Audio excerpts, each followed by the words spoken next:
A lot of what I'm going to share with you comes from those lessons that we have had interacting across the world, particularly the developing world, regarding what technology holds for the future. And it's not all the doomsday stories that everyone have been focusing on as far as job losses and robots taking over. That used to be the story. I'm going to focus more on what opportunities that actually emerge and what needs to be done in order to be able to make good use of those opportunities. The world is actually undergoing very rapid digital transformation as we speak. And these changes are making very fundamental alterations in the way we live, the way we communicate, the way we produce, work, and trade. By the way, whenever we speak about digital economy, it's not a sector.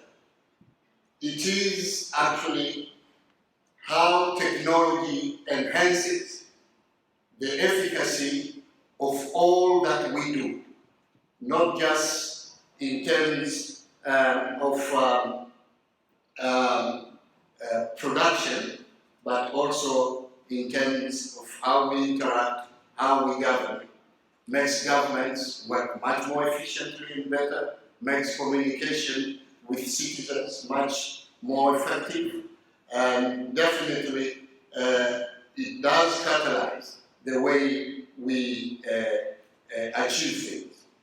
Now, one of the greatest drivers of this change is the cost of technology adoption has actually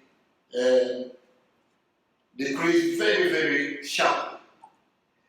Whether you are talking about wireless data transfer, you are talking about DNA sequencing, whether you are looking at computing power, all those costs have actually plummeted to the extent that it is easy to adopt a good number of these technologies and be able to apply that in the context of various livelihoods.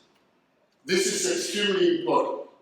You have seen how rapidly mobile money has spread across a continent that typically people had thought would not have the ability or the capability to absorb that kind of technology. And cost is one such very major source.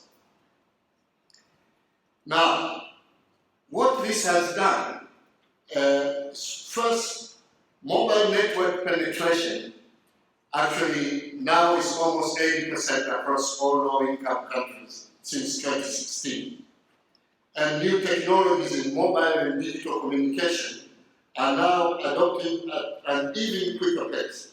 So figure this, basic cellular technology reached high-income countries, 75% of the people in high-income countries. And they did that in lower middle-income countries in only 14 years after those high-income countries actually reached. The typical gaps before used to be close to half a century.